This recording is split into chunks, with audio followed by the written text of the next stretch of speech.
जहाँ पर कृपा राम की हुई वहां पर कृपा करे सब कोई।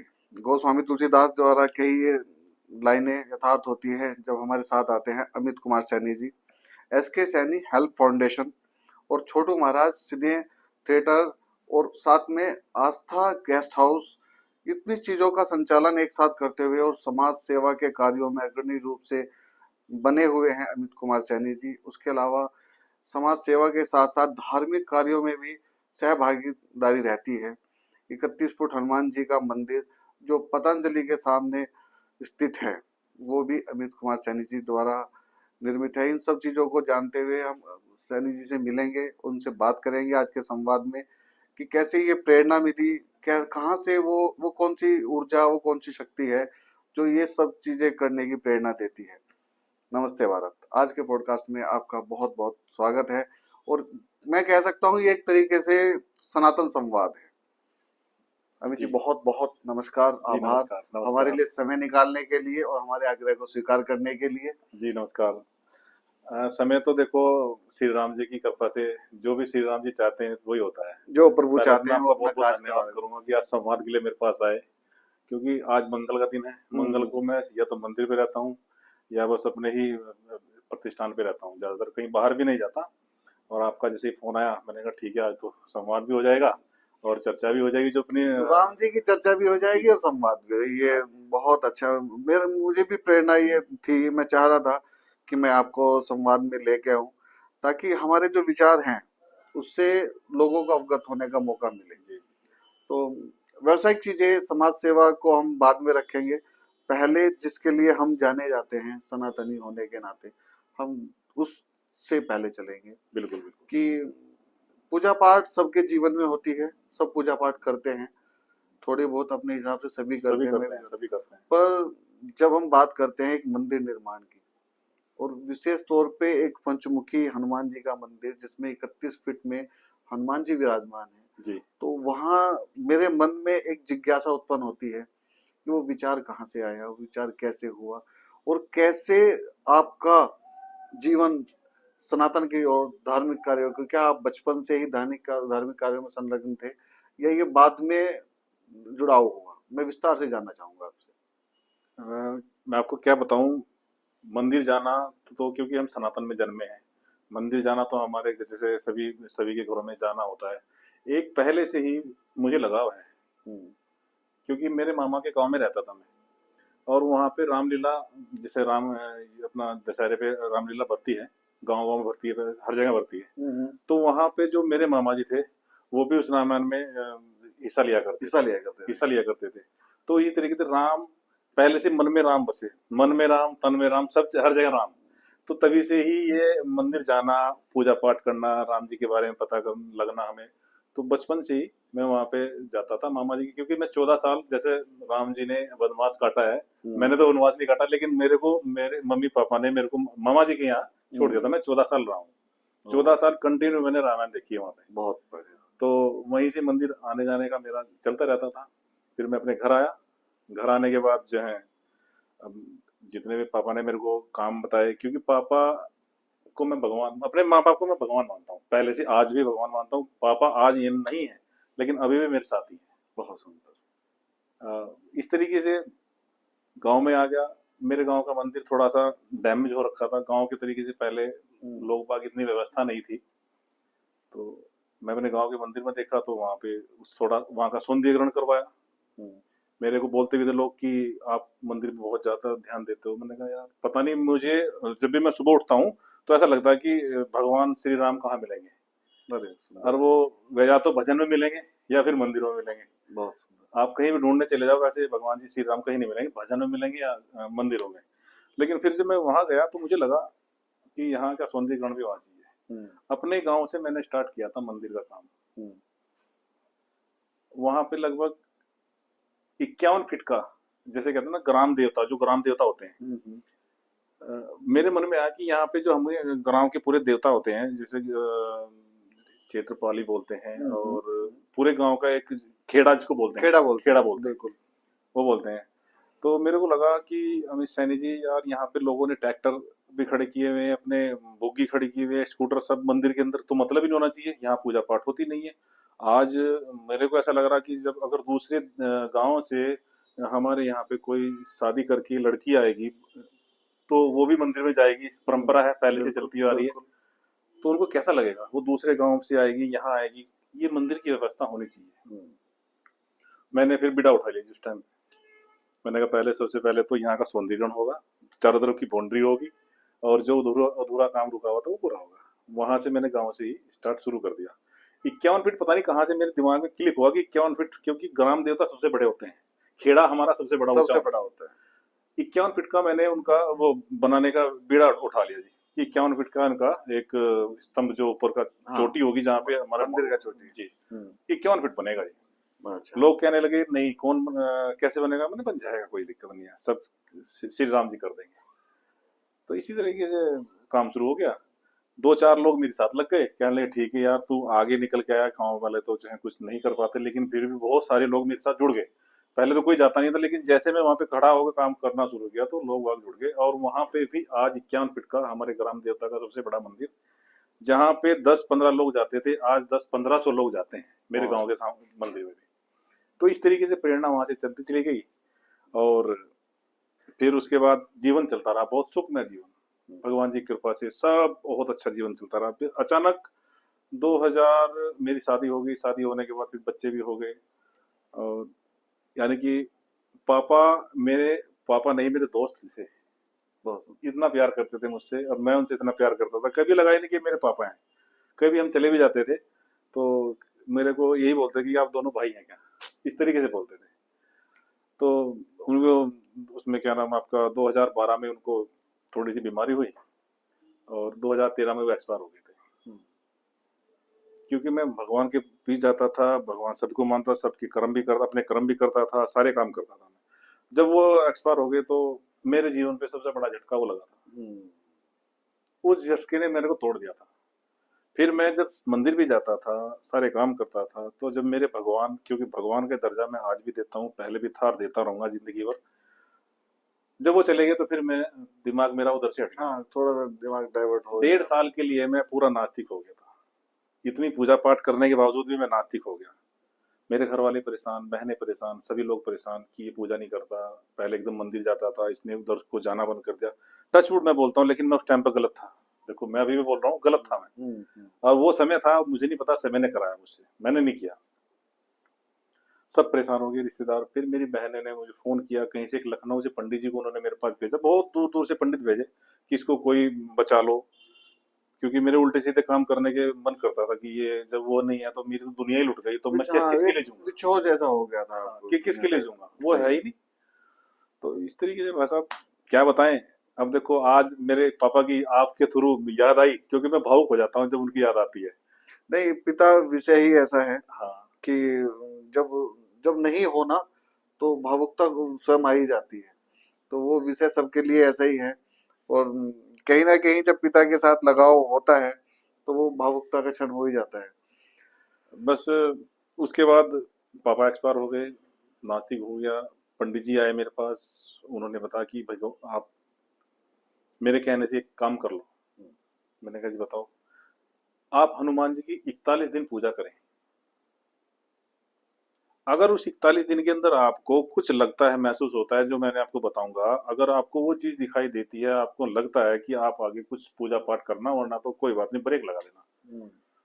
तो फिर मैंने सोचा, बहनें भी मेरे सामने रोई, मम्मी भी रोई, वाइफ भी रोई, सब देखते देखते मुझे उन्होंने समझाने की कोशिश करी। मैंने कहा चलो मिस सैनी जी एक बार बात मान के देखते हैं क्या होता।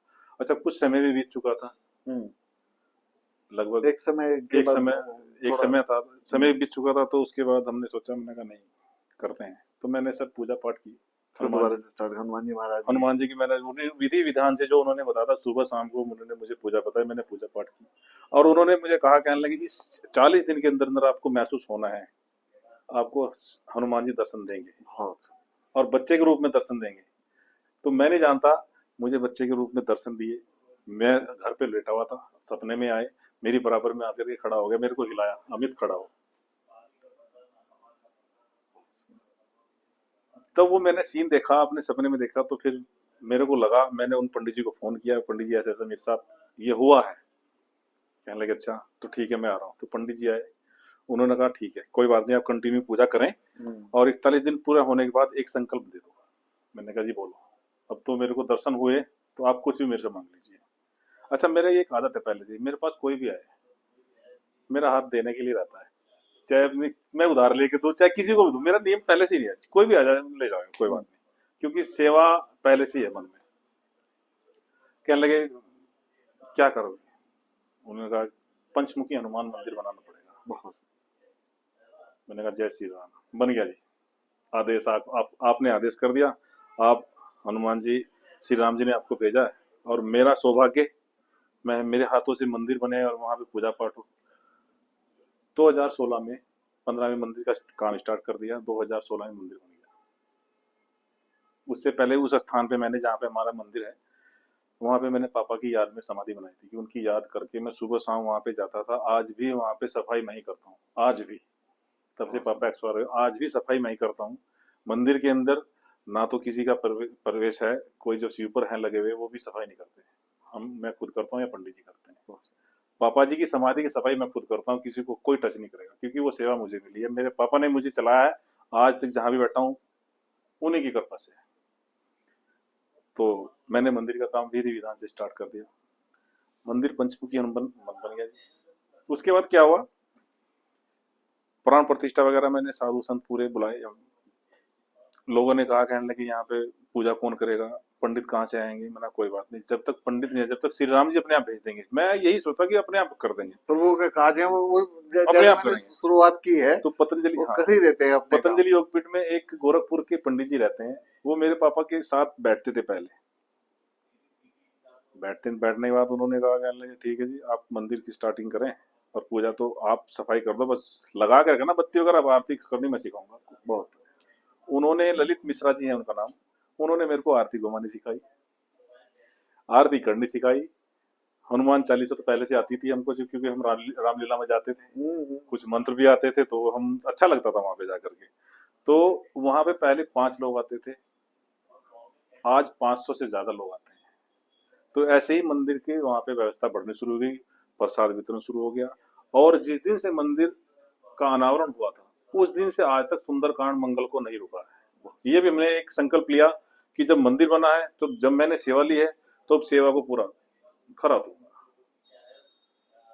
इसी तरीके से अपना काम चलता रहा, वहां पे लोग बाग भक्त बढ़ते चले गए।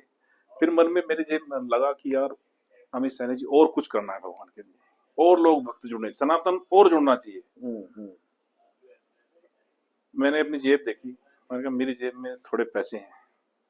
मैं खेत में गया, खेत में पॉपुलर का पेड़ खड़े हैं, मैंने ठेकेदार को बुलाया कितने पैसे के पेड़ बिक जाएंगे? कहने लगे जी इतने के। ठीक है कोई बात नहीं, मैंने उसको ठेकेदार को बोल करके चुपचाप बैठ गया। ऐसी डेली पूजा होनी शुरू हो गई वहां पे, पापा जी की समाधि भी पूजा होनी शुरू हो गई। लगभग 1-1.5 साल हो गया। पूजा करते करते एक लेडीज आई, एक मेरे साथ और घटना घटी, वो भी आपको मैं बताता हूँ।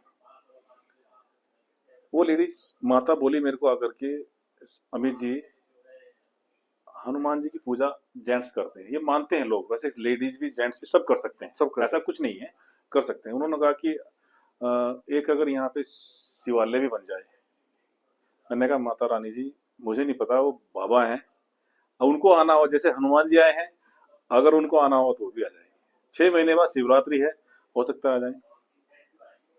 वो लेडीज आज तक मुझे नहीं मिलेगी। तो वो किसी और के माध्यम से वो मैसेज आना होता मेरे तो कान में पड़ा, यार सही कह रहे हैं, क्योंकि जितनी यहाँ पे बच्चियां हैं, लड़कियां हैं, भाई शिव को ज्यादा वो करते हैं, पूजा पाठ करते हैं हमारे हिंदू धर्म में। तो वाकई लोग वहाँ गाड़ी से या तो हैदराबाद जाते थे पूजा करने, या फिर मेरे गांव में जाते थे पूजा, मंदिर तो था नहीं यहाँ पे। तो उसी दिन वो चली गई, और शाम को मैंने उस ठेकेदार को, जिसको मैंने रोका था कि पेड़ खड़े हैं कितने पैसे के बिकेंगे, मैंने उस ठेकेदार को बोला कि पेड़ काटो, पैसे मेरे को दो। जितने पैसे मेरे पास थे उन्होंने कहने लगे इतने पैसे के बिक जाएंगे भाई साहब। और मैंने उसी दिन, अगले दिन मंदिर का काम शुरू कर दिया। 6 महीने बाद शिवरात्रि थी, शिवरात्रि को अनावरण हो गया जी। बहुत सुंदर, बहुत बड़ा बेहिसाब से भंडारा, क्योंकि मैं पंडित जी से पूछा कि हनुमान जी तो आ गए, अब भोले बाबा भी आना चाह रहे हैं। कहने लगे उनके लिए बहुत सारी व्यवस्था है, बहुत सारी विधि विधान कर लोगे आप? मैंने कहा मैं बनाया ही उनके लिए हूँ। मैंने तो अपने आप को पूरा निछावर भगवान के लिए कर दिया, जो कुछ करेंगे वही करेंगे, मैं तो कुछ कर ही नहीं सकता। तो इस तरीके से 6 महीने बाद वो आज तक भी मेरे को माता जी नहीं मिली। फिर ऐसे बैठे बैठे शिव मंदिर भी बन गया, हनुमान मंदिर भी बन गया। 31 फीट हनुमान जी का फिर अब मूर्ति बात है। 31 फुट का बाद में आई। 31 फुट क्या था, ऐसे ही मन में जिज्ञासा आती चली जाती थी। भक्त बढ़ते चले गए, पूजा पाठ होनी शुरू, घंटियों की आवाज आनी शुरू की। हाँ, यहाँ पे पहले जानवर की आवाज आती थी, आज घंटियों की आवाज आती घंटे की आवाज आने है। लगी। क्योंकि यहाँ पे क्या था, बहुत जंगल था, सारे में जंगल, पीछे सारा जंगल था, कुछ नहीं था यहाँ पे। पतंजलि योगपीठ 2002 में आया था, उसके बाद ये ऑफिस 2003 में बनाया था। हम तो पहले से, क्योंकि हमारे खेत हैं, हम तो बैठे ही थे। ऐसे बैठे बैठे मन में आया, जैसे आप बैठे हैं, आपसे बात कर रहा हूँ, कि मेरा एक मन है कि बजरंग बली, पंचमुखी हनुमान जी का मंदिर है, भोले शंकर भी आ गए, एक गदाधारी हनुमान जी 7 फीट के, मेरा बनाने का मन हो रहा है। आपसे जैसे चर्चा कर रहा हूँ, इस तरीके से मैं आपसे चर्चा करूँ। कहने लगे ठीक है ठीक है, आपने भी हाँ करते, कहने ठीक है यार बनाओ, जो सहयोग होगा मैं भी दूंगा। तो आपने भी मुझे बोला कि इस तरीके से, कहने लगे ठीक है। मेरी जेब में तो 7 फीट हाइट के हनुमान जी और पूरा गदाधारी बने, क्योंकि अंदर तो पंचमुखी है, बाहर गदाधारी भी होनी चाहिए। वो इच्छा आई मन में। एक दूसरे संगत ने बोला, कहने लगे ठीक है जी, सरिया मेरी तरफ से लगा दो सैनी साहब। बहुत सुंदर। दूसरे ने बोला ईंट बजरी मेरी तरफ से लगा लो। और आपको बता रहा हूँ, एक मुसलमान आदमी जो मेरा ठेकेदार है, जो मेरे सारे काम करता है, उसने भी कहा कि सीमेंट मेरी तरफ से लगेगा। बहुत सुंदर, राम काज है जी, ये। राम काज है कि सीमेंट मेरी तरफ से सारा लगेगा, जितना भी सीमेंट लगे। तो ऐसे पढ़ते पढ़ते मेरी तो इच्छा थी 7 फीट बनाने की, वो 31 बढ़ गई। ये 31 फीट की जो प्रतिमा है, जी। मैं आपको बता दूं, मेरा जो अनुभव है, जब मैं पहली बार आपके मंदिर में आया था पिछले मंगलवार को, और जब मैंने हनुमान जी महाराज के दर्शन किए, नीम करोली बाबा का एक आश्रम है वीरभद्र में भी, जी। ऋषिकेश से पहले, हाँ जी, हाँ जी। वहां पे भी हनुमान जी महाराज की यही प्रतिमा है। तो मैं निरंतर रूप से बाबा के दर्शन के लिए वहां जाता रहता हूँ। तो मुझे जिस समय में आपकी प्रतिमा के सामने, हनुमान जी महाराज के सामने खड़ा था, तो वही दृश्य मुझे एकदम नजर आया कि मैं जैसे वहां पे खड़ा हूँ। मतलब बड़ा क्या होता है, जो परमात्मा से जुड़े हुए व्यक्ति है, मैं पे भी हनुमान जी महाराज का भक्त हूँ, तो अनुभव परमात्मा स्वयं करा देते हैं। जी जी जी। तो वहां से मुझे एक जिज्ञासा उत्पन्न हुई थी कि मुझे आपसे बैठ के जानना चाहिए, क्योंकि संवाद हमने बनाया इसलिए है, संवाद को बनाने का अभिप्राय सिर्फ इतना ही है कि इस पे हम सनातन की बातें करें, संवाद हो, विशुद्ध संवाद, जहाँ पे जो चीजें आप कहीं पे नहीं बोल सकते, और ऑन कैमरा वो चीजें बात करें, ताकि किसी एक व्यक्ति के जीवन में उससे बदलाव आए। जी। क्योंकि अपनी चीजों को अपने तक हम रखेंगे तो आगे पहुंचेंगे नहीं। पहुंचेगी नहीं, तो क्योंकि हमारा जो हमारे पास ज्ञान है तो बांट देना चाहिए, बांट देना जो हमारे चाहिए। पास बांट देना चाहिए। तो किसी भी चीज को कंट्रोल करना या रोकना वो गलत है। तो ऐसे ही ज्ञान भी है जी। कि आप उन सब से चले। आपने मंदिर आज देखो कितना बड़ा आस्था का केंद्र आपने बना दिया, कि हनुमान जी महाराज की कृपा है, और उसी का कहीं ना कहीं रूप भी है कि व्यवसायिक दृष्टि से भी आपने खूब संपन्नता हासिल की, जी। सामाजिक दृष्टि से भी संपन्नता हासिल की, और हरिद्वार के समाज सेवियों में अग्रणी रूप से आपका नाम लिया जाता है। ये सब हनुमान जी महाराज हनुमान जी की के कृपा है। पास। तो जैसे मैंने स्टार्ट किया था तुलसीदास महाराज की उसे में, कि जहाँ पर कृपा राम की हुई वहां पर कृपा करे सब कोई। तो जब आप राम काज का बीड़ा उठा लेते हो, तो राम काज खुद ही स्वयं हनुमान जी महाराज विद्यमान होकर उस काज को संवार ही देते हैं। हनुमान जी, मुझे तो ऐसा महसूस होता है हनुमान जी मेरे साथ साथ चलते हैं, साथ साथ ही चलते हैं, जिसके कि हृदय अगर में मैं आगे जा रहा हूँ, पीछे वो है कि किसी भी काम को करने जाता हूँ, कि पीछे मैं खड़ा हूँ, तू कर दे। हाँ, एक सनातन को लेकर के, समाज को लेकर के, अपने समाज को लेकर के, यानी कहीं भी आपको लगता है जो जहां काम आप किसी के आ सकते हो, उस काम को मैं घुस जाता हूँ। बिल्कुल जहां जरूरतमंद होते हैं मैं चला जाता हूँ। जैसे एक आपको मैं बात बता रहा हूँ। फिर मेरे मन में आया, मुझे लोगों ने सलाह दी कि अमित सैनी जी, आप स्कूल खोलो पापा के नाम पे। बहुत सुंदर। आप पापा के नाम पे ये बना लो, ये बिजनेस कर लो। मैंने कहा नहीं, अगर पापा के नाम पे बनाएंगे तो एक समाज सेवा अगर मैं करूंगा, समाज सेवा करूंगा, लेकिन पापा के नाम पे एक संस्था बनाऊंगा। बहुत सुंदर। तब मैंने SK सैनी आस्था फाउंडेशन, पापा का नाम सुरेंद्र कुमार सैनी, और आस्था मेरी बिटिया का नाम, और हेल्प हम करते ही हैं, जहां भी जरूरतमंद हो वहां चले जाते हैं, और फाउंडेशन मैंने अब मैं आपको एक चीज बता देता हूँ, आज का जादू, अभी तक हम जो ये संवाद कर रहे हैं, उसका मैं जादू आपको बताता हूँ। अभी तक की 3 चीजें हैं। मेरे पिताजी के साथ मेरे संबंध बिल्कुल ऐसे जैसे आपके। उनको खोने के बाद मेरी भी वही अनुभूति जैसी आपकी। जी। ठीक है। मेरे पिताजी हनुमान जी महाराज के भक्त, मैंने आपको बताया। सुंदरकांड कंठस्थ था उनको, दोनों टाइम पढ़ते थे।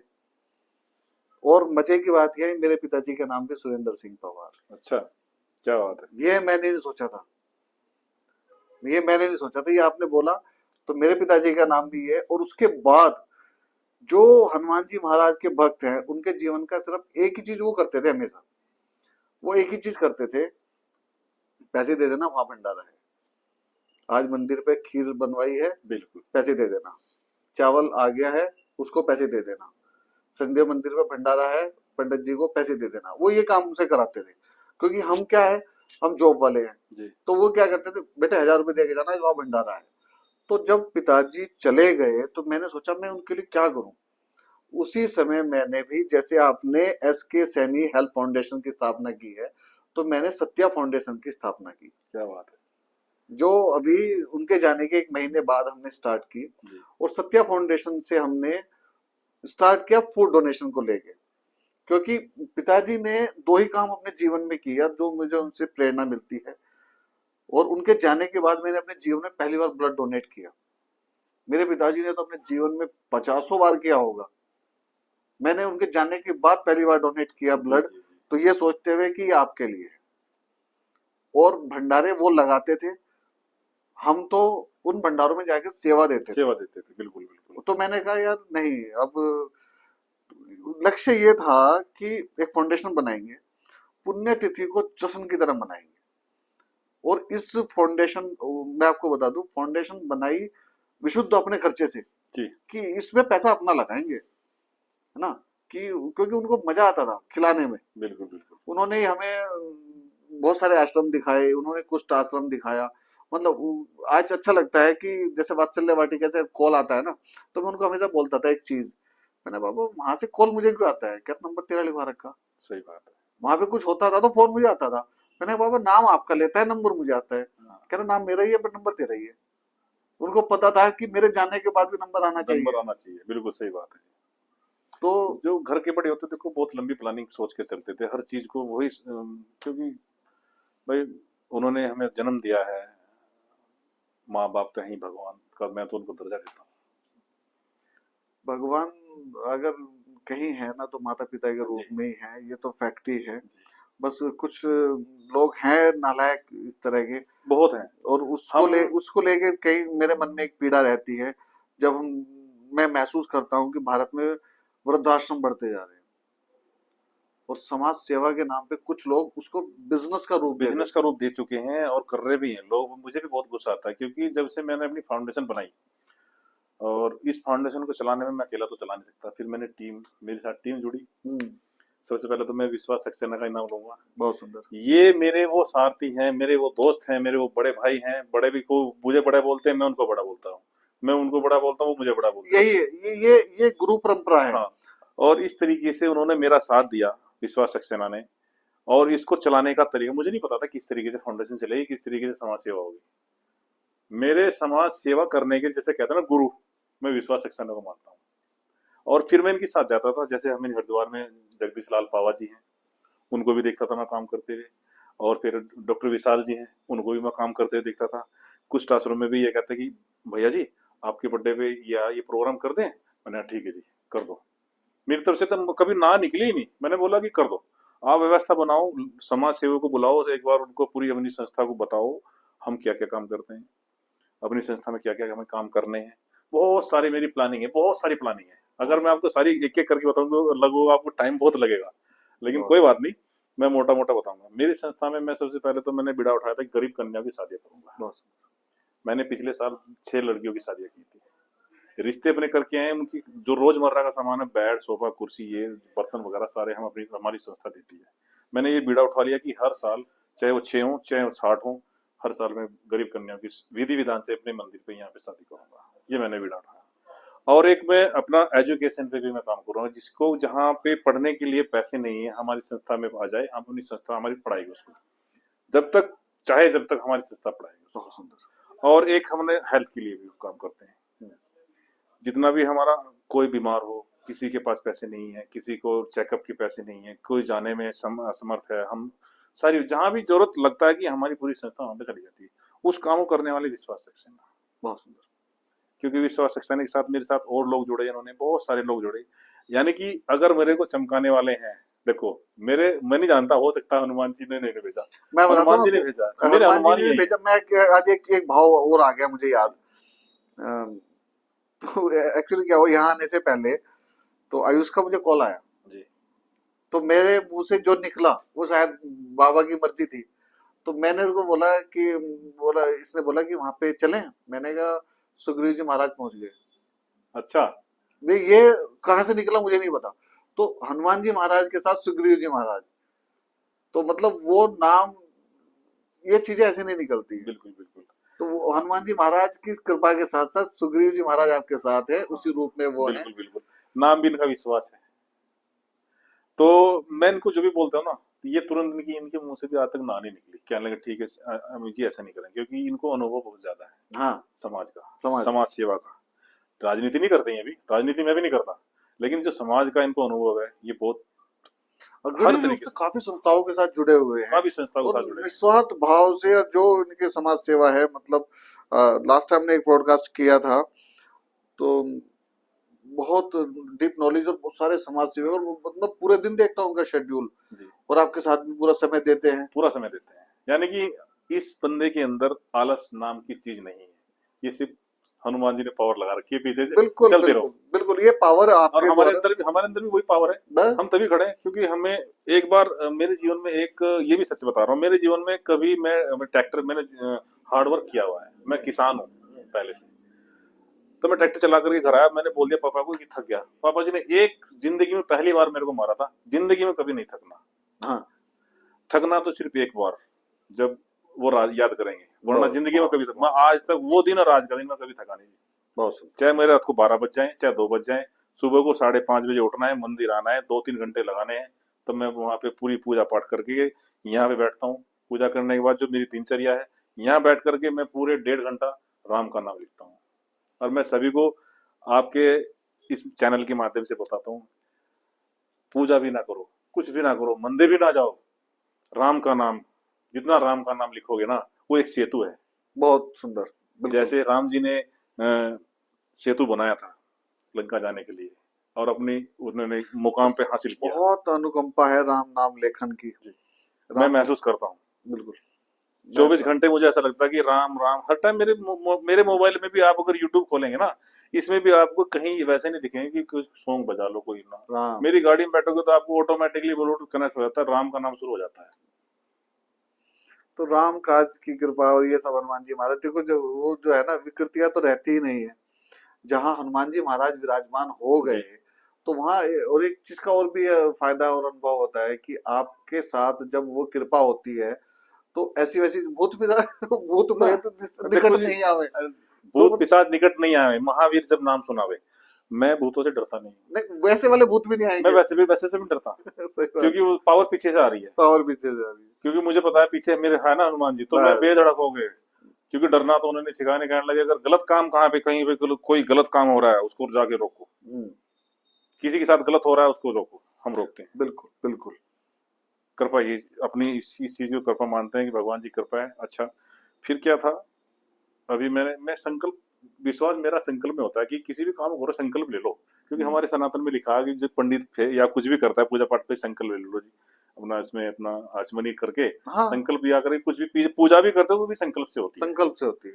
तो मेरा भी मानना है कोई भी अगर काम करते हो संकल्प से करो। संकल्पित भाव से करो तो फिर एक बंधन भी हो जाता है कि आपने संकल्प ले रखा है, और वो उसके पूरा होने के चांसेस भी उतने बढ़ भी जाते हैं। ये भी फैक्ट है। मैंने आपको बताऊं, मुझे इसमें ऐसा भी महसूस होता है कि अगर हम संकल्प ले लिए ना किसी चीज का, तो भगवान उसमें हमारे साथ आ गए, हाँ हाँ, वो संकल्प पूरा करेंगे।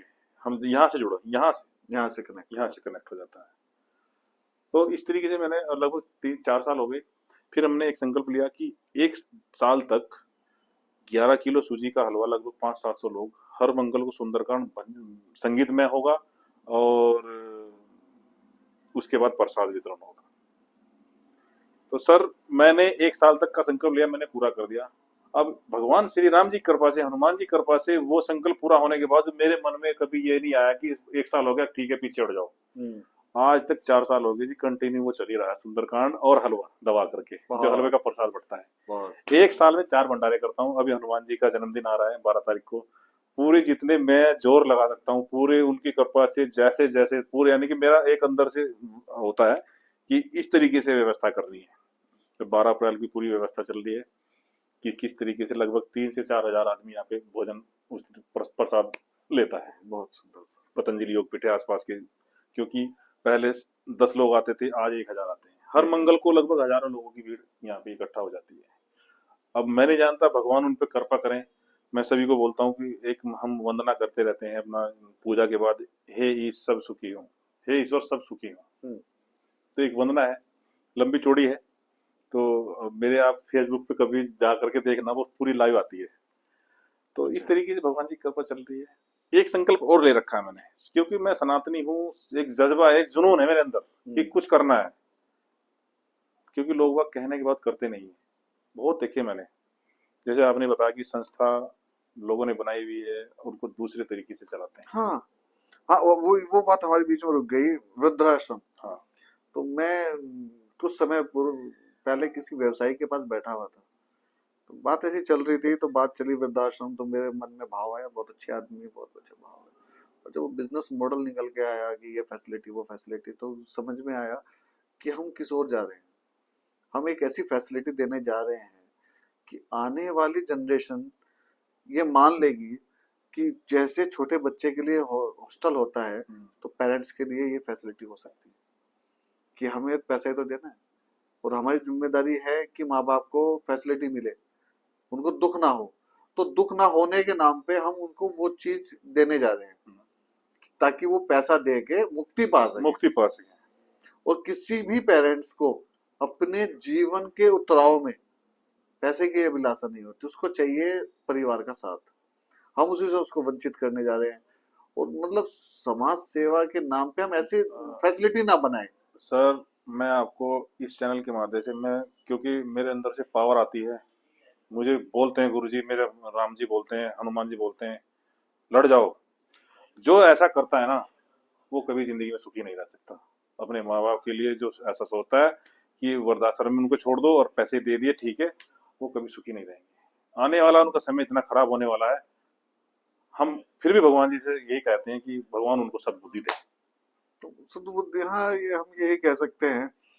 उसके अलावा फिर आगे के क्या संकल्प है? संकल्प है मेरा तो कुछ है ही नहीं, सब भगवान का दिया हुआ है। सब राम जी का संकल्प मंदिर बना है, आज हजारों लोग भक्त आ रहे हैं। भंडारे 1 साल में लगभग 4 हो जाते हैं। जैसे कावड़ चलती है, कावड़ में मेरा कंटिन्यू लगभग 7 दिन का भंडारा रहता है, कंटिन्यू चलता है।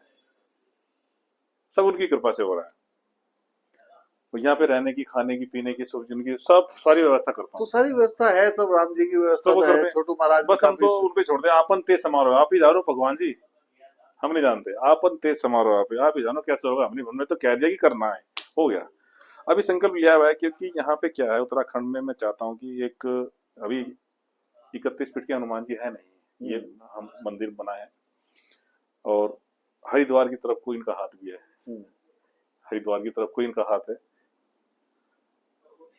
संकल्प लिया मैंने 51 फीट का राम दरबार भी बनाना है। बहुत वो 51 फीट का राम दरबार उस तरीके से बनाना है कि मैंने जितने भी मेरी बड़ी बड़ी कंपनी के साथ बात चल रही है, उसमें खर्चा भी थोड़ा ठीक ठाक आएगा।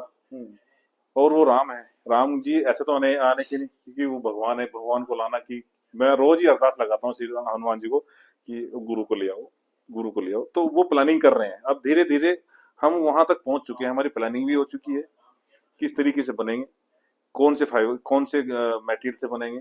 क्योंकि सीमेंट का जो होता है उसकी लाइफ होती कम, 50 से 60 साल होती है। एक फाइबर ग्लास आया है, उसकी लाइफ होती है 150 साल से ऊपर होती है।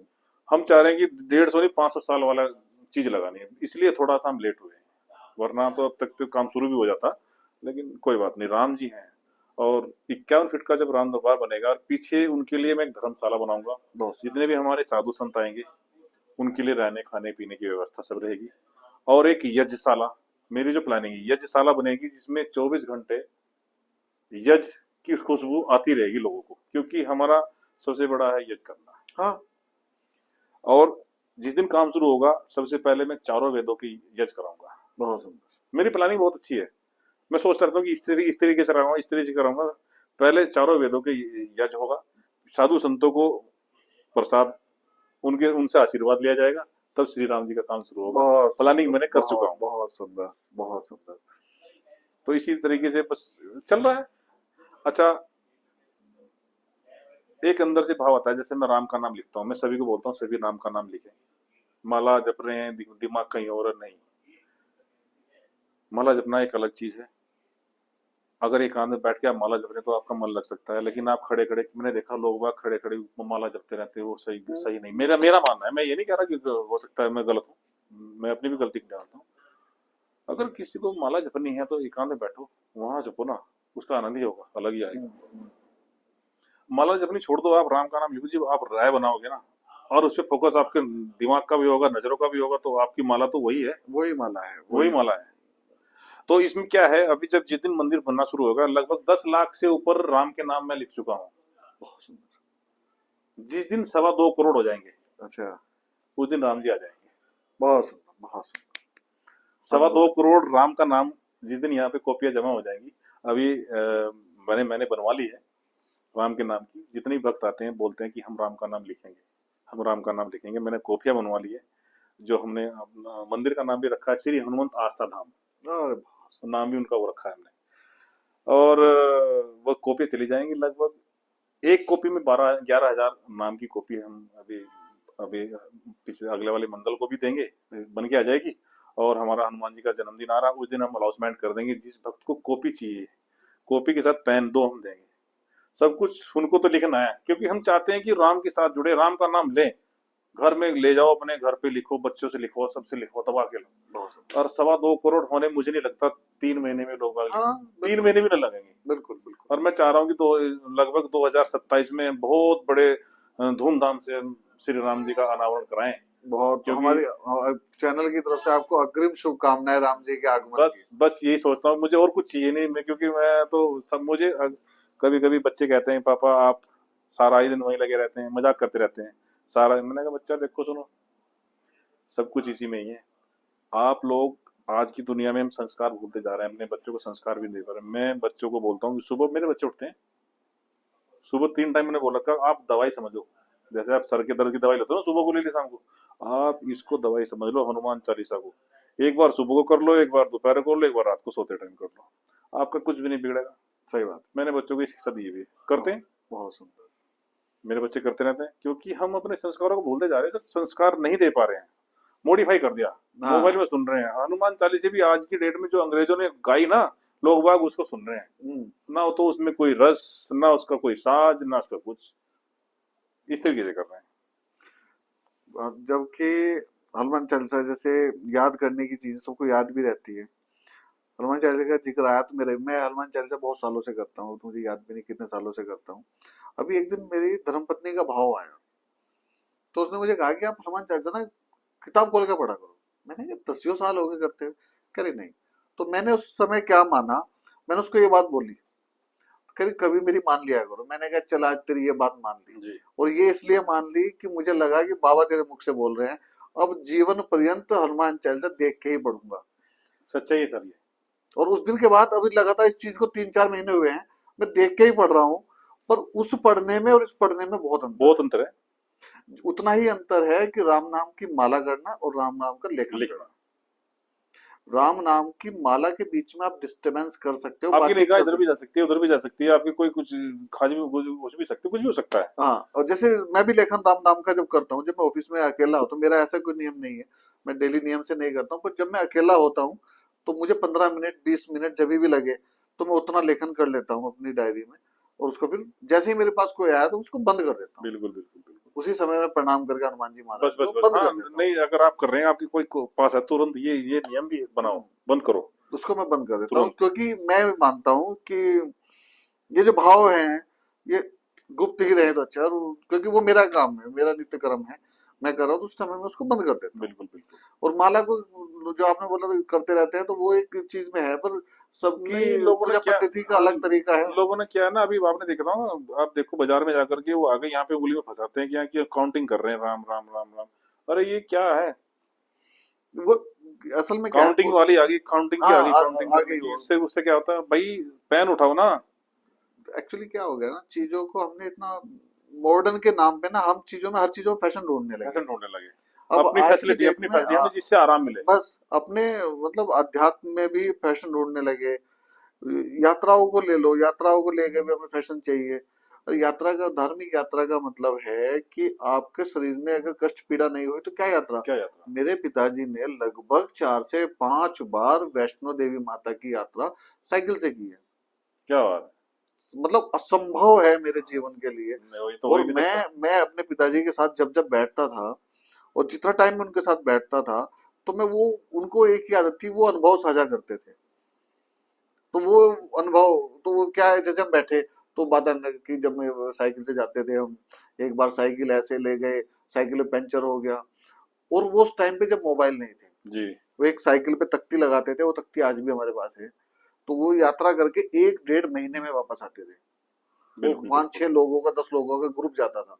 वो यात्रा थी। वो थी यात्रा, हाँ उसे यात्रा बोलते थे। वो यात्रा थी। अब तो इसको भी मॉडिफाई कर दिया।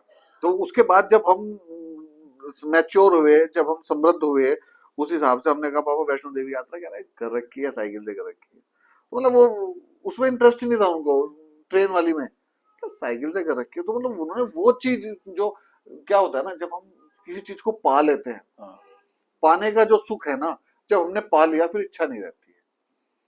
तो बहुत चीजों में धार्मिक भावनाओं से जुड़ के कई बार चीजें निकल आती है। मैं नीम कोली महाराज के आश्रम में एक बार गया था, मैं आपको एक छोटा सा, कहाँ वहाँ पे, ऋषिकेश। नहीं जाता रहता हूँ मैं, वृंदावन गया। अच्छा अच्छा। तो वृंदावन जब मैं गया बाबा के आश्रम में, तो मैं उससे पहले कभी, जब मैं बाबा के सानिध्य में आया 2012 में, तो कुछ 2013 के आसपास में नीमकोली बाबा के पहले कैची धाम गया। फिर मैं सितंबर में बाबा की जब पुण्यतिथि आती है तो उसमें मैं वृंदावन गया, तो वहाँ भंडारा चल रहा था। तो मेरा पूरा फोकस था भंडारे पे, कि भंडारा चल गया, अभी भंडारे में चलो। तो मैं फट से भंडारे में गया, और मैं और वाइफ हम दोनों थे। तो भंडारे की भीड़ घुसी, वाइफ बैठ गई, मैं खड़ा रह गया। तो मैं बैठने की जगह ढूंढ रहा, एक आदमी ने मेरे हाथ में बोला पानी दिया, मैंने चलो पानी सर्व कर, सबको पानी पिला। तो मैंने पानी दे दिया। फिर उसके बाद पूरी का टोकरा आ गया, पूरी दे दी। अब वो पंगत उठ गई, मैं सोचा तुरंत बैठ जाऊंगा, उससे पहले उस आदमी ने मेरा फिर हाथ पकड़ लिया, बोला लड्डू। और वाइफ आ गई करके बाहर की, तुम बाहर क्यों नहीं आ रहे हो, मैंने कहा यार छोटे देवी हम्म। तो वो सेवा करी, और वो सेवा कर ही रहा था कि एक आदमी वहां पे भगवा वस्त्रों में बैठ के भोजन कर रहे, उसने मुझे बोला टोकरा इसको दे दे, बैठ जा, बैठ, प्रसाद पा ले। बिल्कुल। और जब मैं प्रसाद पा के बाबा की समाधि के समक्ष आया, और वो मेरी आंखों से आंसू बहे, बाबा की तरफ देखा, तो जैसे बाबा की नजरें पूछ रही हैं कि भर पेट पा लिया। तो वो भंडारे की तृप्ति, मैं आपको बताऊं, मेरी आयु 40-42 वर्ष हो गई, उसके बाद ना कभी हुई है, ना उससे पहले कभी हुई थी। तो ये होती है आत्मा की जी। तृप्ति। और उसके बाद मैंने बाबा को छोड़ा ही नहीं। वैसे तो नीमकोली बाबा कहते हैं कि मैं किसी को छोड़ता नहीं, ना जिसको वो एक नहीं बार वो छोड़ते। पकड़ लेते हैं उसको छोड़ते नहीं है। और मैं तो उनको यही कहता हूँ, क्योंकि संवाद लंबा हो जाएगा, मेरा संवाद हो जाएगा ये, वो कभी बैठेंगे तो बताएंगे कि उन्होंने प्राण बचाए है। उस दिन मैंने बाबा को कहा था, अब ये जीवन तेरा है, क्योंकि अब तूने बचाया है। तो जब भी कुछ होता है तो मैं बाबा को यही कहता हूँ, ये तेरा जीवन है, तेरी सांसें हैं, और जब तेरी इच्छा हो तब पुकार लेना। सही तो बात है। आज का ये संवाद मतलब दो भक्तों का संवाद हो गया, और बाबा की कृपा से हो मैं गया भी ये। वही बता रहा हूँ कि आपको, भाई मैंने भी महसूस बहुत, हर मंगल को महसूस करता हूँ, हर मंगल को इतना वाइब्रेट मंदिर के अंदर। आप मुझसे कुछ भी क्वेश्चन करेंगे ना, और कितनी बार पता नहीं लोगों के अंदर कहने लगे, "ये हमारे बच्चे के सिर पर हाथ रख दीजिए", तो ऐसे करने लोगे, पता नहीं ऐसा भी होना अपने आप ही ऑटोमेटिक हो रहा है। मैं भी, सब व्यवस्था हो कोई जाती मेरे है। हाथ से प्रसाद लेना चाहता है कि मुझे प्रसाद आप ही दे दीजिए। सब चीजें देखो, अब ये सोचो, ये संवाद का 13वां या 14वां एपिसोड है, और हमने कभी नहीं सोचा था कि हम स्टूडियो के बाहर जाके संवाद शूट करेंगे, और ये पहली बार हो रहा है जी, कि आज मंगलवार के दिन मंगलवार हम है। बैठ के, मतलब हनुमान जी महाराज की कृपा से इस प्रांगण में बैठ के हम ये पहला आउटडोर शूट कर रहे हैं। तो नियति में जब जब जो जो होना है तब तब निर्धारित है पहले से ही कि बिल्कुल। वो कब और कैसे होगा। तो ये उनकी कृपा से ही है। और इस संवाद को देख के एक व्यक्ति, मैं हमेशा ही बोलता हूँ कि अंतिम पंक्ति का एक व्यक्ति भी अगर प्रण ले ले, उस तरफ चल बढ़े, तो हम दोनों का ये संवाद, ये समय बिल्कुल खर्च करना सार्थक हो जाएगा। बिल्कुल बिल्कुल। क्योंकि जो आप जो समाज सेवा, जो मंदिर की सेवा जो कर रहे हो, निस्वार्थ भाव से कर रहे हो, और उसी तरह बाबा से प्रेरणा लेके और संकल्पित भाव के मैंने ये संवाद स्टार्ट किया है। सिर्फ मेरा इतना सा लक्ष्य है और इतना ही मेरी जिज्ञासा है कि एक सही चीज सही मंच पे आए और बिल्कुल पहुंचाई जाए, क्योंकि बहुत कुछ आप जो अनाप कर रहे हैं शनाप हो बहुत रहा अच्छा कर रहे हैं, है, क्योंकि बहुत कुछ अनाप शनाप हो रहा है। बहुत हो रहा है जी, बहुत हो रहा है। हमें भी दुख होता है, क्या करें। बस हम तो ये कहते हैं भगवान सबको सद्बुद्धि दे, बस बस बस सद्बुद्धि दे। सद्बुद्धि का कह सकते हैं। और अपने हाथ से जो प्रयास आप कर रहे हैं, जो जो मेरी समझ का प्रयास है, मुझे ये लगा ये करना चाहिए, तो मैं वो वाला प्रयास कर रहा हूँ। करवाने वाले सब वही हैं। तो इस तरीके से अपना जीवन चला रहा हूँ मैं। बाकी बाबा जैसे चाहते हैं करते रहते हैं। और बहुत बहुत बढ़िया संवाद रहा जी आपके साथ, तो बहुत अच्छी चर्चा रही। और मैं अभी चाहूंगा कि इच्छाएं तो बहुत सारी हैं। संवाद तो मेरे साथ तो आप पूरा दिन बैठ सकते हैं, मैं पूरा दिन आपको इसी चीज, क्योंकि बहुत सारी मैंने शॉर्ट कर दिया सब कुछ। इतने में काम मेरा भी चलेगा नहीं। हाँ पुनः जब जैसे राम दरबार की स्थापना हो जाएगी, जैसे जी आपने जी बोला, हम लोग फिर मिलेंगे। बिल्कुल बिल्कुल। और मैं ये चाहूंगा कि राम दरबार वाली स्थापना में हम फिर एक एपिसोड शूट करें, जी ताकि आज जहां हम छोड़ रहे हैं उसको वहां से जाके जोड़ेंगे, बिल्कुल बिल्कुल बिल्कुल। तो संवाद फिर जारी रहेगा। तो आज के लिए तो इसको यहीं पे विराम देते हैं। आज नमस्ते भारत। आपको जैसे मैं हमेशा बोलता हूँ कि हमारे आसपास बहुत कुछ अच्छा हो रहा है और हम प्रयास कर रहे हैं उसको आप तक पहुंचाने का, ताकि संवाद जारी रह सके। मिलते हैं फिर अगले पॉडकास्ट में एक अगली शख्सियत के साथ। जय श्री राम। जय श्री राम।